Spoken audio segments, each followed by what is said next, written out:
ప్రాణం చేసుకుందాం. పరమ తండ్రి, దయగలవా, కృపగలవా, మరొకసారి వాక్యం ద్వారా మాతో మాట్లాడు ప్రభు. అవునయ్యా, మమ్మల్ని ప్రేమించి నీ అద్వితీయ కుమారుని మాకు అనుగ్రహించావు. అవును ప్రభు యేసయ్యా, మా అందరి పాపాలు నువ్వు భరించి రక్తం కార్చి ప్రాణం పెట్టి సమాధి చేయబడి తిరిగి 3 దినాలు లేచావు. మేము నమ్ముతున్నాం ప్రభా. మరోసారి నాతో మాట్లాడు, మమ్మల్ని అందరూ దీవించు. యేసు నామములో అడుగుతున్నాను నా ప్రియ పరలోకపు తండ్రి, ఆమేన్. ఈరోజు లేఖన భాగము మత్తయి రాసిన సువార్త 20వ అధ్యాయము 17 నుండి 28 వరకు అండి. అక్కడ చూస్తే యేసు ప్రభువారు శిష్యులతో మనుష్య కుమారుడు అప్పగింపబడబోచున్నాడని శిష్యులతో చెప్పినప్పుడు శిష్యులు గ్రహింపుగా లేరండి. శిష్యులు ఏం వైఖరి ఉన్నారంటే, మాలో ఎవడు గొప్ప, నేనే గొప్పవాడిని అని వైఖరిలు ఉన్నారు. గమనిస్తే నేనే గొప్పవాడిని, నా కన్నా ఎవరు గొప్పవారు కాదు, లేదా ధనంపై మనసు ఉంటూ సుఖ భోగాలపై మనసు ఉంటూ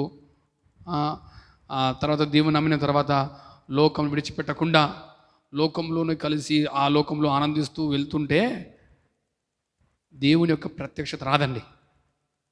మాటలు వింటాం కానీ ఆ మాటల్లో యొక్క గ్రహింపు, ఆ వెలిగింపు రాదు. శిష్యులు అదే వైఖరిలో ఉన్నారు. దేవుడు చెప్తున్నాడు, దేవుడు చెప్పేది ఏం అర్థం కావట్లే. ఎందుకంటే మాలో ఎవరు గొప్ప అని ఆ వైఖరిలో లోక సంబంధమైన వైఖరి కలిగి ఉన్నారు కనుక ఆ ప్రత్యక్షత వీళ్ళకేమీ రావట్లేదు.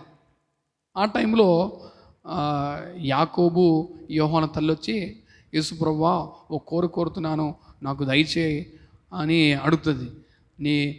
నీ మహిమలో నీ కుడి పక్కన నా కుమారుని, నీ ఎడమ వైపున నా ఇంకొక కుమారుని కూర్చోబెట్టు అని అడుగుతుంది. ప్రభువారు, ఏంటమ్మా నువ్వు అడిగేది, నీకు అర్థమవుతుందా? నేను త్రాగే గిన్నెలు మీరు త్రాగలుగుతారా అని యేసు ప్రభువారు అన్నప్పుడు మేము తాగుతాం అంటే గ్రహింపు లేకుండా ఇష్టానుసారంగా అడిగేస్తున్నారు. కొన్నిసార్లు మనం కూడా ప్రార్థనలో ఏం అడుగుతున్నామో గ్రహింపు లేకుండా అడిగేస్తాం. ఈ తల్లి సలోమి అడుగుతుందన్నమాట. ఈ రాజ్యంలో ఒక పక్కన కుడి పక్కన ఒకరు, ఏడపైన ఒకరు నా కుమారులు కూర్చుండి పెట్టు అని అడుగుతుంది. అప్పుడు అంటారు, నేను త్రాగు గిన్నెలది మీరు త్రాగరు అని ప్రభు అన్నారు. ఈమె అనుకుంటుంది కప్ ఆఫ్ హానర్ అనుకుంటుంది. గౌరవంతో కూడిన గెస్ట్లకి ఇస్తారు కదా, అలా అనుకుంటుంది. కప్ ఆఫ్ హానర్ అనుకుంటుంది. కానీ యేసు ప్రభు వారు చెప్పేది ఏంటంటే కప్ ఆఫ్ సఫరింగ్ అని ఈ తల్లి గుర్తించట్లే. సో కప్ ఆఫ్ హానర్ అనుకుంటుంది కానీ కప్ ఆఫ్ సఫరింగ్ అని గ్రహింపు లేకుండా ఉంది తల్లి. ఎందుకంటే లోకపు వైఖరి, మేము గొప్పగా ఉండాలి, మా పిల్లలు గొప్పగా ఉండాలి, అందరికన్నా గొప్పగా ఉండాలని ఆ వైఖరి ఉంది కనుక దేవుని యొక్క వాక్యం యొక్క ప్రత్యక్షత ఈమె కలిగలేదని గుర్తించాలి. అపోస్తుల కార్యం 5వ అధ్యాయం 41లో భక్తులు అంటారు అక్కడ, యాకోబు పేతుర్లు అక్కడ అంటారు, అక్కడ యోహాను పేతుర్లు అక్కడ అంటారు, దేవుని నామను బట్టి అవమానమునందుట గొప్ప భాగ్యమనించారండి. దేవుని నామం బట్టి శ్రమలు అనుభవించడం గొప్ప భాగ్యమని ఎంచి సంతోషంగా వెళ్తారండి. అది కప్ ఆఫ్ సఫరింగ్లో వాళ్ళ చెయ్యి ఉంది. కప్ ఆఫ్ సఫరింగ్లో వాళ్ళ పాత్ర, ఆ భక్తుల పాత్ర మనం ఉన్నట్టు చూస్తాం. ఆ వైఖరి ఇంపార్టెంట్. నిజంగా భక్తితో జీవించాలి, సద్భక్తితో జీవించాలి అని అనుకున్న వారికి శ్రమలు, హింసలు కలుగునని 2వ తిమోతి 2వ పత్రిక 3:12 ఉందండి.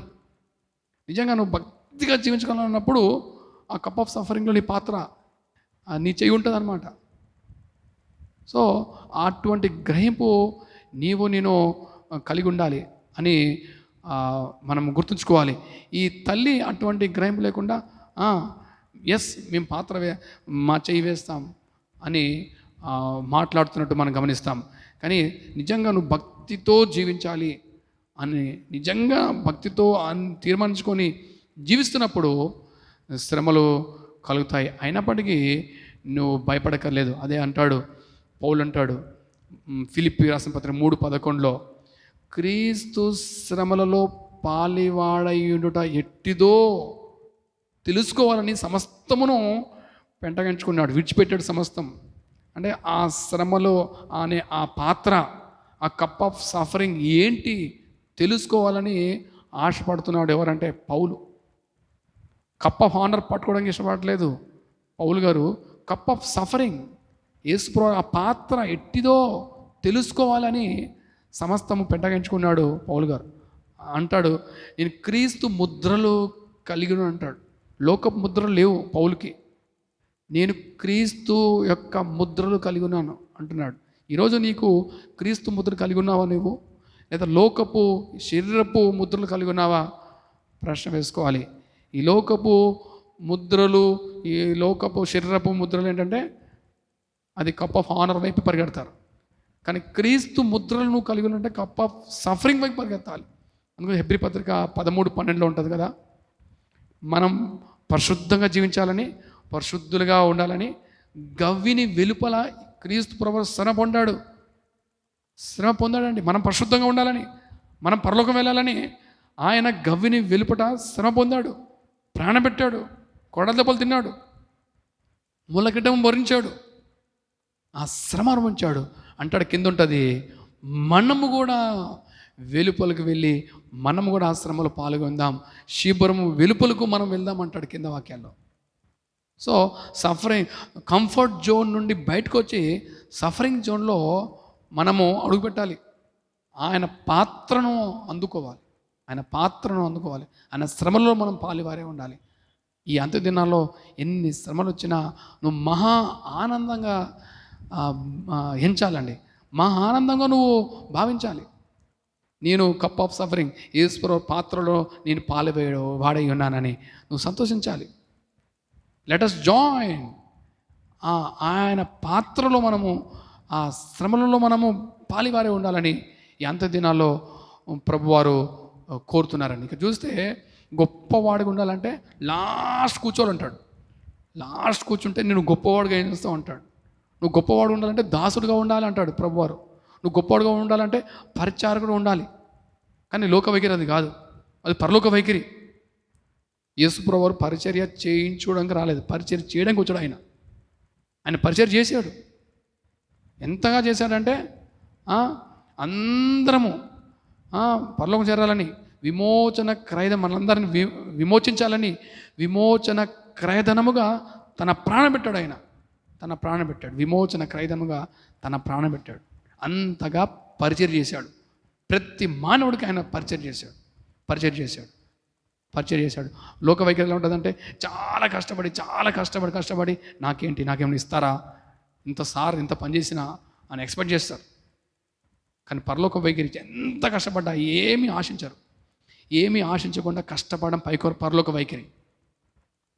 దేవుడు ఈరోజు నీతో నాతో మాట్లాడుతున్న మాట ఏంటంటే, నువ్వు గొప్పవాడిగా ఉండాలంటే, గొప్పదానిగా ఉండాలంటే కప్ ఆఫ్ ఆనర్ కాదు, కప్ ఆఫ్ సఫరింగ్లో అందుకోవడానికి సిద్ధంగా ఉండాలని ప్రభువారు కోరుతున్నారు. ప్రభువారు కప్ ఆఫ్ సఫరింగ్ పట్టుకొని వెళ్ళాడు. తర్వాత గొప్ప ఆధిక్యత, అన్ని నామముల కన్నా పైనామం గలవాడుగా అయ్యాడు ఆయన. ప్రతి వారి మోకాలు ఆయన నామములో ఉంగాయి. ఆయన అధికంగా హెచ్చించబడ్డాడు. నిజంగా నువ్వు ఆ కప్ ఆఫ్ సఫరింగ్లో పాత్ర అనేది ఉంటే, ఆ కప్ ఆఫ్ సఫరింగ్ పట్టుకొని ఆ మనసు నీకుంటే దేవుడు గొప్పగా దీవిస్తాడు. అప్పుడు నువ్వు గొప్పవాడివి. ఈ లోకం వైఖరి ఏంటంటే దీన్ని పరిగెడతారు, పరిచర్య చేయించుకుంటే గొప్పవాడు అని అనుకునే వైఖరి ఈ లోక వైఖరి. కానీ పరలోకంలో దేవుడు నేను గొప్పవాడుగా భావించాలంటే నీవు తక్కువ పరిచర్య చేయవాడుగా ఉండాలి, కప్ ఆఫ్ సఫరింగ్ పట్టుకునేవాడుగా ఉండాలి. అటు మా కృప దేవుని దయచేను గాక. ప్రార్థించుకుందాం. పరమ తండ్రి, దయగలవా, కృపగలవా అనే కొన్నాళ్ళు ప్రభా, నిజమే తండ్రి.